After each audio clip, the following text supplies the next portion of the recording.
What's up, guys? Welcome back to Dacia's Digest. The topic of today's video is going to be parenting pitfalls. Before we get started, just a special shout out to an anonymous person who bought me a coffee. Thank you so much. And also to Bree, just Bree, who also bought me a coffee. I truly appreciate it. I actually have a coffee here to get me through the video. And I just wanted to shout out the comment section. You guys are always so active in the comment section. And I love reading like your responses or when you share your own stories or even when you don't agree. Generally, like the comments are pretty respectful and I try to read through all of them, and some of them allow me to have like a new perspective on things or allow me to think of things that I didn't like think of before. So shout out to you guys. I try to reply to all of them, but child, there's so many. It's just not possible. But I try to reply to as many as I can. It's just, there's so many. I will say though, one comment told me that I was mispronouncing words, and I was devastated because I love words. Like that's one of my things is I love learning new words and being able to use them properly in everyday conversation. So when they told me that, I just wanted to shed a tear. So I'll have to be more mindful when I read, not to like rush through. Sometimes it's almost like if you're driving on a highway at night with no other lights on the road, you get like highway hypnosis. I almost get like that sometimes when doing these videos where I just get like almost on autopilot. Like I'm not even like registering what I'm reading. Like nothing is like clicking. And so I'll have to be more mindful, maybe take more breaks when I film these videos because that's like, when I tell you, I was like so devastated when I read that comment. But it's okay. I appreciate the feedback and I will try to make sure that I don't mispronounce anything else. So yeah, we have 3 stories, I believe, today, and they all have updates. And then we, of course, have our palette cleanser. With all that being said, there are timestamps and all of the links to all of the stories are in the description, and let's get into it. Am I the a-hole for telling my parents they should have thought twice before having more kids? So I'm 15 female and I'm the oldest of 4 kids. My siblings are 10, 7, and 4. My parents both work full-time, and since my mom got promoted last year, she works longer hours now. This means a lot of the household responsibilities and taking care of my siblings falls on me after school and on weekends. That's so sad. That's one of my pet peeves. Like, you can choose to have as many kids as you want. I think the responsible thing is to have as many kids as you can afford, but it always irks me when they essentially parentify the older children and leave it to them to take care of the younger children. I saw a comment on TikTok and this lady was like, unpopular opinion, I think it's okay for kids to learn how to take care of their siblings and learn responsibility. That's all fine and good. But to have the older kid be a replacement parent, it's one thing to do tasks here and there, look after them every once in a while, learn how to do just simple things, but to be a replacement parent to where the family is relying on the kid, I don't think that's helpful to anyone. It's helpful to the parents, but she said, I get my siblings from school, help them with their homework, cook dinner, and sometimes put them to bed if my parents are late. I don't mind helping out, but it's gotten to the point where I barely have any time for myself or for my friends. I'm also starting high school this year, and I have a lot of homework and extracurriculars that I need to focus on. Last week, I had plans to go to a friend's birthday party. I told my parents about it weeks in advance, and they said it was fine. But the night before the party, my mom told me she had to work late on Saturday and that I needed to watch my siblings. See, that's not right. If you gotta work late, again, you shouldn't be relying on the older child to be that primary or I guess secondary caretaker or whatever, hire a babysitter. She already had plans and now you're dipping into her social life and the things that she wants to do to take care of the kids that you chose to have. She says, I was really upset and told her I had plans, but she said family comes first and that I should be responsible. I ended up missing the party and I was really angry about it. Later that night, when my parents got home, I told them that they should have thought twice before having more kids if they couldn't handle taking care of them without relying on me all the time. My dad got really mad and said I was being disrespectful and selfish. My mom looked hurt and told me I don't understand how hard it is to balance work and family. Now things are really tense at home and I feel guilty for what I said. I know my parents are doing their best, but I also feel like I'm missing out on my own life because of all the responsibilities I have. Am I the a-hole for saying what I said? Nope, not the a-hole, and I honestly don't even think that she probably said it in a disrespectful way. I think the parents just got embarrassed because she's spitting facts and they didn't have any other rebuttal. Because what did she say that was wrong? If you're gonna have kids, be able to take care of the kids. And the mom saying, well, it's just so hard to balance work and family. Again, you chose to have all these kids. So if it's hard to balance, you need to figure it out. Not to mention the daughter's already 15 and I can just see it that if this continues as it is, she's gonna stick it out for the next 3 years or whatever. And as soon as she gets of legal age, she's out of there. Then y'all are really gonna be strapped for help. I mean, either way. But my thing is, you need to figure it out before that happens, because one, she's not going to want to be in contact with you guys if you keep taking advantage of her help. And then two, once she does leave, you're going to be, what are you going to do? You're not going to have that ready-made help just there. Like, what do y'all are going to have to figure out what the plan is going to be. Unfortunately, by that time, the 10-year-old will be around 14, so they'll probably be the ones that are taking over. I just don't get it. So the comments, Dr. Lucia quoted the post and said, my mom looked hurt and told me I don't understand how hard it is to balance work and family. Yes, you do. It's not fair to use you as the fulcrum that carries all the weight. They also quoted, but I also feel like I'm missing out on my own life because of all of the responsibilities I have. Am I the a-hole for what I said? And she said, it needed to be said, not the a-hole. You might need to sit down with your mom and have a discussion when you are more calm and she doesn't have an urgent need. Point out that you get that family should come first, but you think you should count as part of family and get to come first sometimes too. Out of curiosity, you said your mom was working late Saturday. Why couldn't your dad take care of the kids? Or why couldn't they hire a babysitter? Surely they must have had a babysitter when you were 12. And if they can't hire a babysitter, they should pay you for your time babysitting. And they should pay extra if this wasn't prearranged. They making a lot of good points. Opie said, thank you for understanding. I agree that it's important to have a calm discussion with my mom.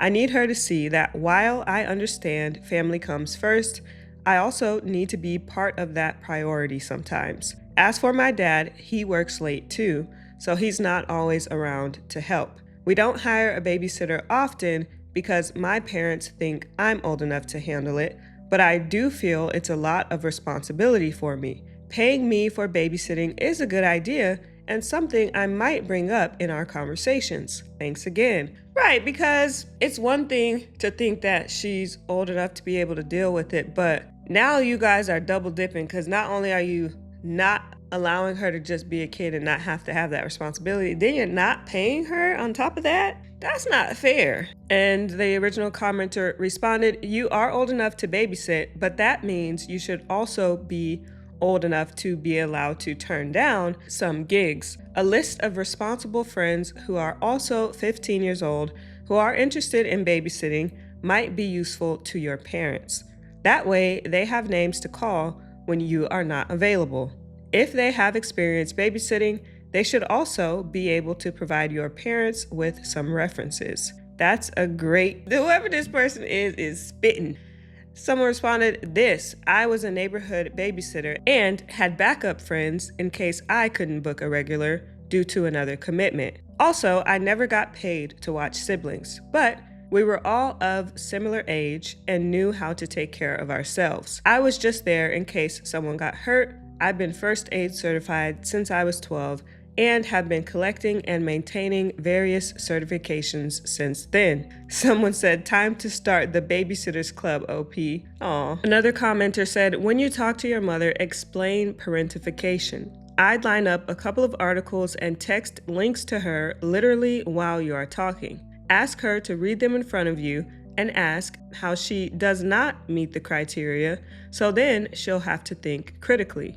I'd explain your clubs and extracurriculars with school so she knows you'll be unavailable and she needs to put plans in place. Don't offer to babysit for money right away because they'll expect it all the time. I'd also implement a 24-hour notice tax if you want to go down the payment for babysitting rule. Plus, get paid beforehand to ensure you get the money, not monthly, so they can wriggle out of it. Finally, what are the plans when you move out? It's a question to raise now. You might want to go to college or trade school or just straight into the job market. All of these options mean you'll be leaving in 3 to 4 years. So what on earth is the plan that doesn't revolve around the 10-year-old stepping up, as it's just pushing the problem onto them, which is cruel." Exactly my thoughts. Someone else said, "Well said, I love the idea of OP advocating for her younger siblings not ending up in this same situation." Someone else, "Tell them pushing all the responsibility of raising my siblings onto me is making it where I am unable to do anything for myself, including school. It's making me want to move out and not look back when I turn 18. I get family comes first, but that appears to only mean everyone but me. I feel overburdened and ignored. We can work on this as a family, or you can lose a daughter in 3 years. Your call." I mean, everyone, of course, is pretty much saying not the a-hole and then also giving her some pretty good advice for what to do, so there is an update here. Update, things are starting to change at home, but it's still a tough situation. Thanks to everyone who commented and offered advice on my last post. I took a lot of it to heart and had a serious conversation with my parents yesterday about how I was feeling and the impact it was having on my life. To give some more context, my dad works as a construction site manager and my mom is an account executive at an international marketing firm. Both of their jobs require them to work long hours from 6 a.m. to 6 p.m. with a break from 12 to 1 p.m. It's clear that they have demanding schedules, and I understand that they are doing their best to provide for our family. After our talk, they acknowledged that they had been putting too much on my shoulders and apologized for making me miss my friend's birthday party. They explained how difficult it has been for them to balance work and family, especially since my mom's promotion last year. They genuinely hadn't realized how much it was affecting me. Since it's summer, there's no school to give me a break during the day. I have to watch my siblings all day long, which is really hard. Wow, that sucks. What the heck? The 10-year-old and 7-year-old have summer reading and activities that I need to help them with, and the 4-year-old needs constant attention and supervision. On top of that, cooking lunch and dinner and managing their energy levels leaves me with almost no free time. But by the time my parents get home, I'm exhausted and barely have time for myself or to hang out with my friends. For those suggesting I take a part-time job as a babysitter, I really have no intention of doing that. I don't even want to have children in the future because taking care of them is so hard. Living in Italy also makes things different compared to other countries, and finding a balance here is challenging. My daily routine is intense. My 4-year-old sister sometimes wakes me up, or I wake up by myself. As soon as I'm up, I take her to the bathroom where we shower, I brush her teeth, and then I dress her. This is too much.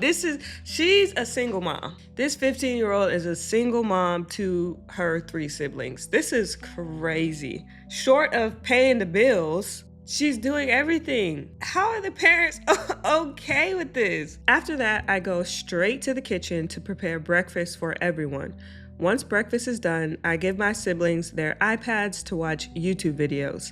The 10-year-old and 7-year-old go to their room to watch, while the 4-year-old uses her iPad in the living room. Sometimes they sit quietly, other times they start fighting depending on their moods. After breakfast, I start preparing lunch.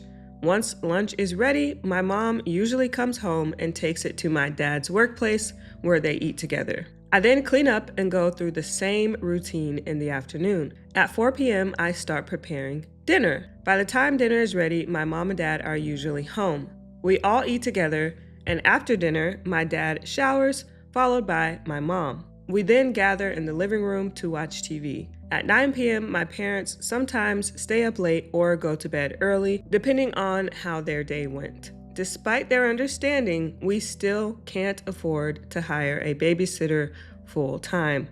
My parents are trying to make changes where they can, like my dad adjusting his break times to come home earlier when possible, or my mom working from home one day a week to give me some respite. They're also looking into summer programs for my younger siblings, but nothing has been decided yet. I'm hopeful that with these small changes, things will get better. My parents have promised to continue looking for solutions and to be more mindful of my needs and schedule. In the meantime, I'm trying to manage as best as I can and take things one day at a time. I'm grateful for the support and understanding from everyone who commented. It really helped me to see that I wasn't being unreasonable and that my feelings are valid. This is where things are now. I really love you guys. Well, this was 10 days ago and she doesn't have any more updates yet, but I'm glad that she had the fortitude to speak up for herself so that her parents could have more visibility into what's going on, because it sounds like they're so much into their own jobs and priorities that they almost didn't even realize how much she had to do at home. So it's good that they're trying to do something, but again, it just bothers me that people have all these children and then cannot have the children you can afford is my motto. If you want to have 22, that's fine, but can you afford, not just monetarily, emotionally, physically, can you afford your time and attention to all of those children? If so, hey, so be it. So let's go to the next story. This one is a little bit crazy. Before I start this story, I just want to say there is a trigger warning for harm against minors. So just keep that in mind, and I do have timestamps if you want to skip ahead to the next one. Stepdad stole my identity, causing my credit score to drop over 200 points. When I brought it up, he spit on me. What the hell? I never had a reason to check my credit score until a couple of months ago, other than when I got a credit card in 2021. At that time, I had a 745. When I went to purchase my first car on my own in April, the dealership told me my credit score was 541.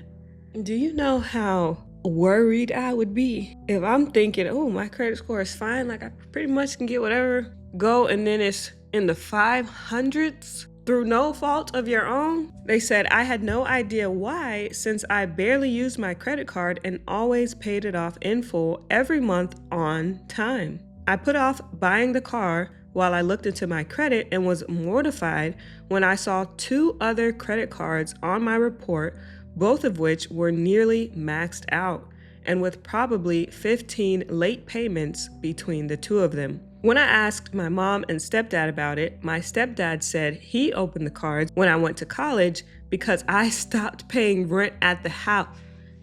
Are you kidding me? When I lived there during my 2 years at community college, I paid them $500 a month rent. I stopped paying when I moved out. So you mean to tell me, first of all, you had this young person paying $500 a month in rent, which is fine because whatever, they're in community college, $500 isn't as much compared to what they would have to pay if they were living on their own, whatever. But when they moved out, you took the liberty to take credit cards out in their name to help pay your rent. It's giving broke. Why would that even be why would that have been a good option?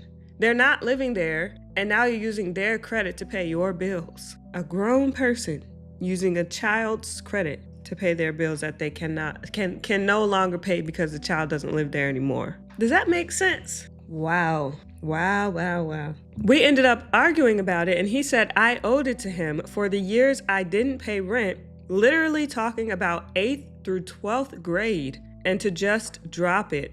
When I told him he can't do that without my permission, he said he doesn't need permission and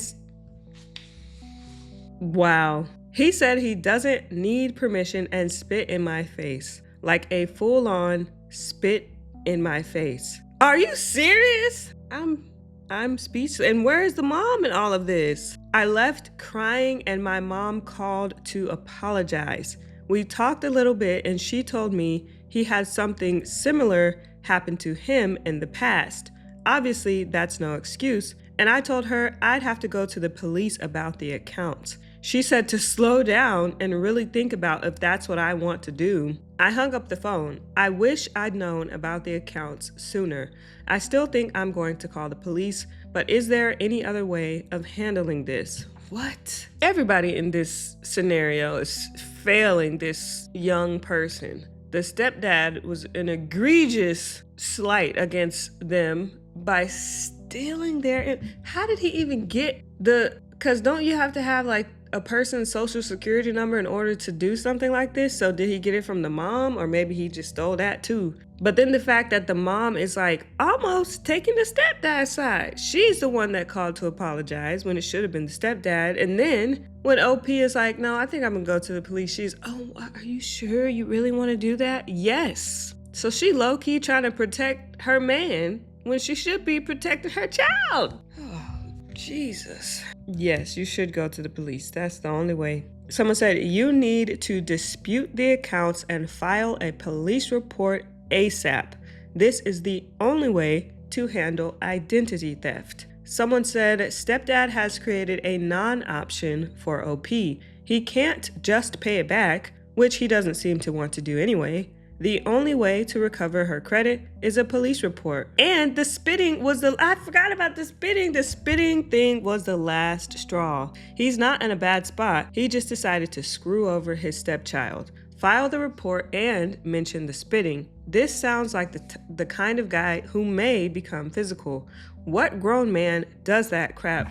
Bro, if I'm sitting there and my kid gets spat on by anyone, but in this situation, someone who's supposed to be my husband, there's no way I'm just like, there's no way I'm taking me and my child and we're getting out of there. There's no way like there will ever be a situation in which I'm letting my child leave without me. That's crazy. That's crazy. What she needs to do is get some of this in writing. Basically, type out a message to the mom and the stepdad. I really think it's bad that you stole my credit score went from this to this. Not only that, but you spat in my face, Have them reply so then you can have evidence of them acknowledging the fact and then take that to the police. Because right now, it's gonna be he say, she say. And it doesn't sound like the mom is gonna be on her side as a witness, unfortunately. And so have something like, or if you're a one-party consent state, you could try to have another conversation and record, but I don't want to like re-traumatize you and have you have to be around these people. But I definitely would try to get some evidence, and I don't know, that's crazy. And have him have to pay for his actions. Another comment, former law enforcement officer, that's definitely assault. You're going to have to file a police report if you want to get your good credit back. I've had issues myself. This site helped me walk through all the steps. In addition to the big three, there is another something that monitors bank accounts. Social Security and utilities are also at risk. I'm sorry you're going through this. It really sucks. And they put identitytheft.gov is the site. Wow, that's terrible. That's spitting. Like, spitting is like one of the highest forms of disrespect. I can't think of things more disrespectful than spitting in someone's face. Like, and your own stepchild at that, after you are the one in the wrong. Cause you're broken. Okay, let me go to the update. I made the police report for both identity theft and the spitting. They said it was 2 separate incidents, the identity theft a felony and the spitting a misdemeanor. About a week afterward, my dad comes storming into my workplace. He's always had anger issues, but this is a new low for him. He starts screaming at me for calling the police, and a security guard comes in and tells him to leave. The security guard meant well, but she's probably 23 years old and small, and my dad is 6'2" and has been in plenty of fights in his life.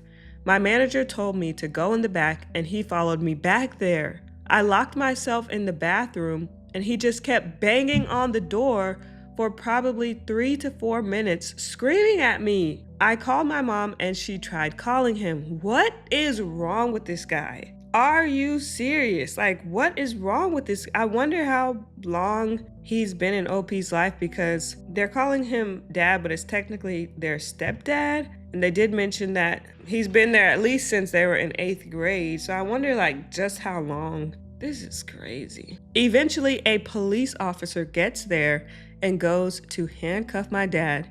He fought him, and 2 other officers pile on him. He's arrested on aggravated battery and aggravated resisting charges. He was released from jail the next day.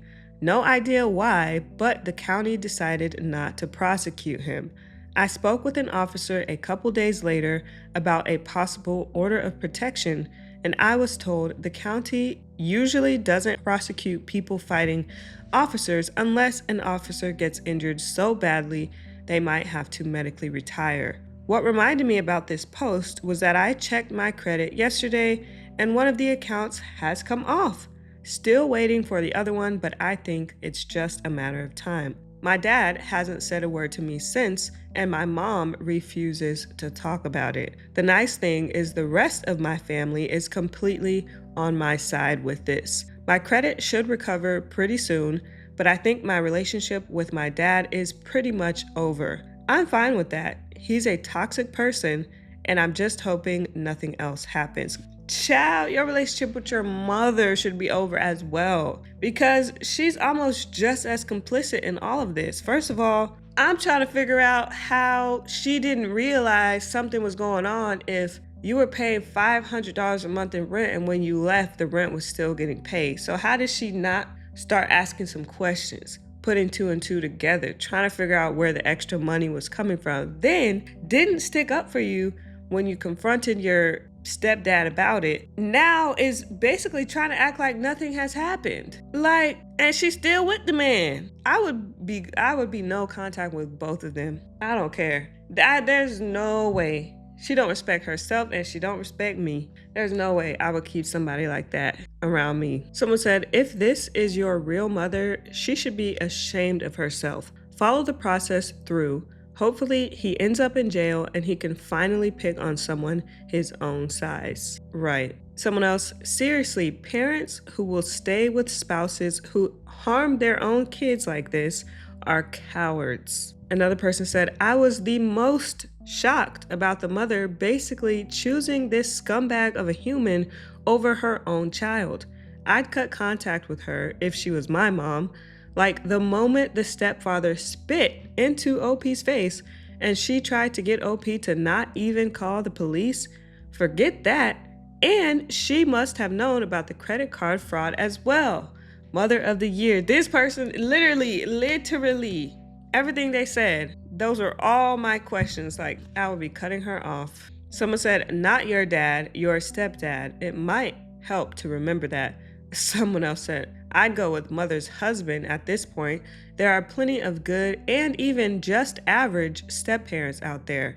I have 2 of them. This a-hole doesn't belong in their club either. Someone else says, not even stepdad, just some dude your mom tolerates over your own well-being for some crazy reason. And OP said, very true. That is sad. Someone else said, where do you live where someone doesn't get prosecuted for resisting arrest and assaulting police officers? And she said, Chicago suburbs. I was told one of the officers has a black eye. They just don't prosecute unless it's a major injury. They must not have like the manpower to handle. Chicago, I've heard they call it Chirac because it's so bad with the crime out there. So maybe they just literally don't have the time to even get into all that, which is crazy. Well, I'm glad they were at least able to get that one account, but like, it just, when parents are like this with their own children, I just don't get it. I just don't get it. Next story. Am I the a-hole for not sending younger daughter to private school? Really wondering if I'm the a-hole in this situation or just being reasonable with finances. Thanks in advance for help. I have 2 daughters, Abby and Sarah. Abby is 2 years older than Sarah and is incredibly diligent, hardworking, and intelligent. She is a sophomore in high school where she excels in all her subjects in school and is in honors and higher level junior and senior classes.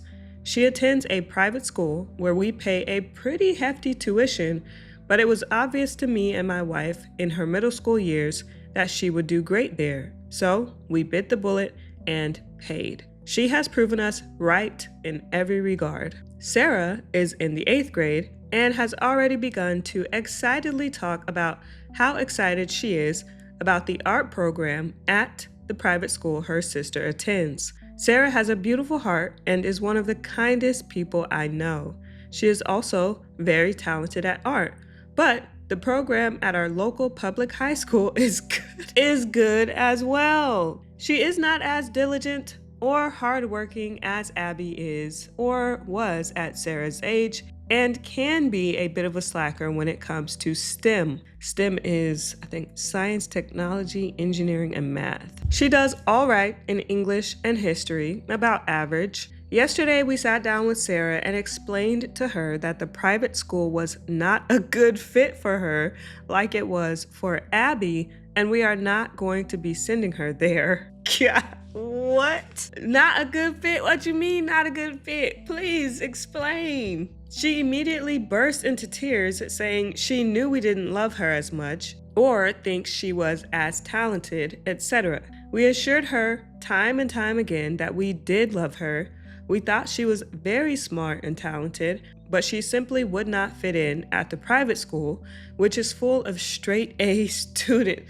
Bro, way to break down your child's confidence. She asked if we could look into more arts-oriented programs for her, and we told her no because we simply do not see the same ratio of monetary value to educational value. Abby is essentially guaranteed a spot in the Ivies, while Sarah will be better suited for an arts school, which we do plan to pay for after she graduates high school. She told us we did not value her, preferred her older sister, etc. She's right. You don't value her. They have essentially placed more value on someone having skills in STEM, which is science, technology, education, and math. But I personally feel like the arts are just as important because, like, without the arts, we would be zombies. Like music, movies, even like social media, things we see on social media, TV. Imagine if we didn't have any of that stuff. Art, literal, like physical art that you can look at. Imagine if we didn't have any of that stuff. This world would be an insufferable place. So those things are just as important in the fact that she even tried to give them an out and ask if there was any other like arts-oriented program, and they still were like, nah, it's not worth our money. Bro, as hell. That's rude. At the end of the day, yes, it's their money. They can decide what to do with their money. But for them to be so reductionary with the things that she likes to do and be like, oh, well, the public school has a pretty good arts program too. They could have said the same thing about the public school STEM program. There's a lot of public schools with really good STEM programs. So why wasn't that a good excuse for the first daughter? That's messed up. So they say Abby overheard all of this and is siding with her sister, saying she will refuse to go to the private school again in the fall unless Sarah is with her. My wife and I are certain they are being melodramatic teenage girls. Am I the a-hole here? Shout out to the big sis for looking after her little sis, because I would have probably did the same thing. How are you gonna treat me differently than my sibling? I don't like that. All right, let's look at the comments. Deleted said, you're the a-hole, a very big a-hole. Both of your daughters are correct. As someone who was and then there was the accident. Growing up, don't do this. Your oldest will view you both as morons, and your youngest will carry this scar deep for the rest of her life. Another person said, my sister has always been smarter in school and better at learning in general. We were never sent to different schools or given a different upbringing by our parents. They are proud of us both, but I learn at a slower pace than she does and study tourism, whereas my sister has graduated with her master's in law. I already feel bad about this sometimes, all due to my own thoughts, let alone if my parents had added to these thoughts by actively showing I was doing worse and not worth the same as my sister when it comes to education. Major a-hole OP.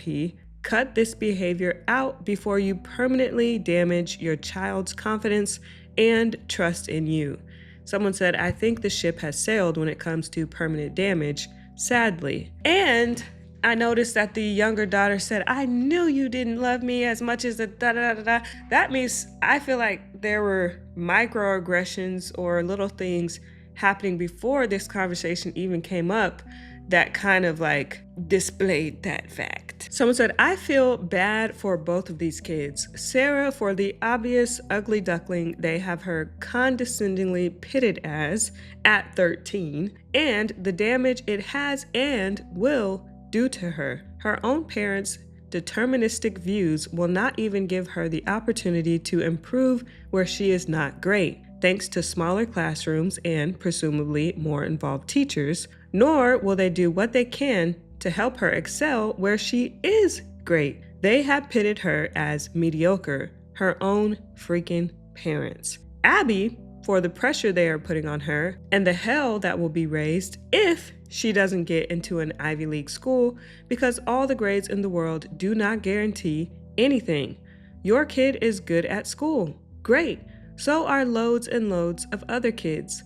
Some of these kids are interesting in addition to having the grades. Some kids don't have straight A's but are perceived as having more to bring to an Ivy League school than a private school kid for whatever reason. And some kids have parents who either went to Ivy or have library/hall money to give to said Ivy. But OP and his wife won't see this. They will likely blame or at least resent her and throw in her face the years of private school tuition they invested in her and will only remember it didn't pay off. OP claims he has a great relationship with his daughters. OP is delusional, but make no mistake, give it a few years and both these kids' independence and he will finally realize it. That's actually a good point, because the parents are assuming like, oh, because, we're putting her in this private school education, we're spending this money, this is an investment. But like, what if after high school she changes her mind? It sounds like they're almost trying to like control the outcome, and they think like, oh, she's gonna either be a doctor or a lawyer or something with a high paying, like sounds like they're trying to almost be controlling with the trajectory of her life with the way that they operate with her schooling, when it should just be simple like, we want her to have the best schooling, period. If that's private school, if that's public school, whatever. But I feel like the expectation should stop there, because people are allowed to change their minds. Kids are allowed to change their minds. Even after this private school and spending all this money, she might decide that she wants to do something totally different than what you guys thought she was going to do, and that's fine. He has a small update in the comments. It says, update, I do not know if there's generally updates here, but the amount of aggressive and angry messages I received showed me that if people are passionate about a stranger, then I must be a bigger jerk than I thought. I still do not see the other side of the situation, and I think I am correct, but this is bigger than me, and I decided it is not worth it to lose a relationship with my daughter on the off chance that they are right. My wife encouraged me to look into art programs for Sarah, saying she did not want to take the back seat on this one, since Sarah spent most of the night crying to Mom. I have apologized to both of them, as well as Abby, and agreed to send her to a private school as well. I still think it's low merit, so I told Sarah she could attend the arts-oriented program on the condition she also utilizes the other resources, STEM, English, etc., at the school. Thank you for the constructive feedback, some of you. I still, because now you're trying to push her to excel in areas that she's not naturally interested in. If she's average at STEM and English and etc., that's fine. But if she's better in the arts, let her excel in the arts. But you're trying to push her into, well, if we're going to pay for this arts program, you need to take advantage of the STEM opportunities there too. He gives me the ick, and he posted a response, but he deleted it. So, you know what? Let's see if maybe somebody snagged it up. Detective Enzyme is on the case. Okay, I'm not finding anything, but he does have some comments on that original post that we can read just for, I guess, more context. So I'm not reading like the original comment, I'm just reading his replies. So one says, understand completely, this is why we buy her art products, allow her to take art classes at her school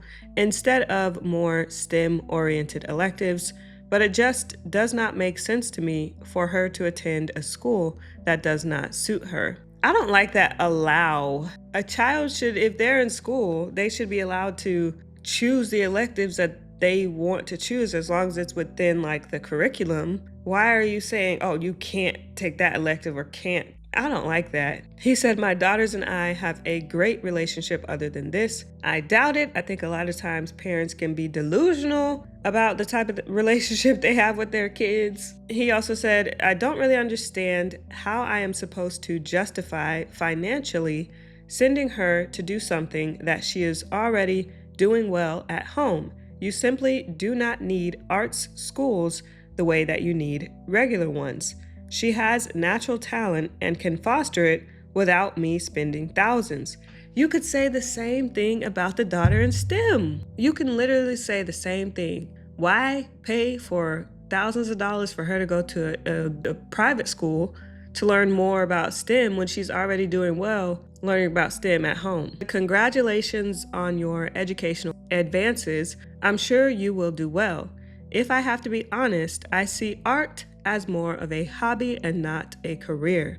I am fully willing to support my daughter in her hobbies, but I really do not understand how I am supposed to throw money at high school where it will just dig her deeper into a non-lucrative niche. Jeez. I really want the art daughter to become super successful and then like just show the dad that he was wrong. Like they say, the best revenge is living well. Like I want her to excel. I want her to be the best artist she can be. I want her to be world renowned so she could show her like her stuff is important too. Then he's saying, yes, we can afford both. I am under the assumption that Abby will receive scholarships. Even if she doesn't, we can afford it. We are well off. I don't like this guy. I'm sorry. Some of you may disagree and say, oh, he doesn't have to pay for the school, whatever. I just think that things should be equal when it comes to children, and there's clearly favoritism going on here, in my opinion. And if you're gonna pay extra for one kid to do something, but then be like, what the other kid wants to do, I really don't see the value in it. So like they can just go to public school, and you're also well off and can afford it and have done it for the other kid. I don't agree. I don't agree with that at all. It sounds like he's controlling them with money, which is unfortunate because, as I said, they can change their minds at any time. But it's almost as if he expects them to have a specific trajectory, a specific path in their life because he's paying for it. And I just don't think if you're gonna do something like that, that you should be so attached to the outcome. If you're gonna pay for a private school, it should be for the betterment of the daughters, period. Not because you think that it's gonna be an investment that pays off. Anyway, that's the last main read for the video. And we're gonna read the palette cleanser. This is from the Petty Revenge subreddit. The title is Surprised to See Me. I was a Spanish major in undergrad, and there was one guy who clearly couldn't speak well and contributed little to the class. He was also a complete a-hole. Fast forward 10 years, I went on to become bilingual and was working with clients in South America. The only other Spanish speaker in our company had interviewed me. So when the company wanted another Spanish speaker, it was my turn to test fluency. Guess who walked into the interview? I saw that his resume clearly stated that he was bilingual, and when he realized who would be interviewing him, I think he might have peed a little. It was all I could do not to point and laugh. His Spanish sucked so much, surely he realized he couldn't bluff being bilingual. Best thing ever. What goes around, ... Man, yeah, I don't see how he thought that was gonna go. I'm assuming he didn't think that the interviewer was gonna be bilingual and he was just gonna try to like struggle through it, but oh my goodness. Well, that is the last read of the video. Make sure you are subscribed, and I will see you in the next video. Bye.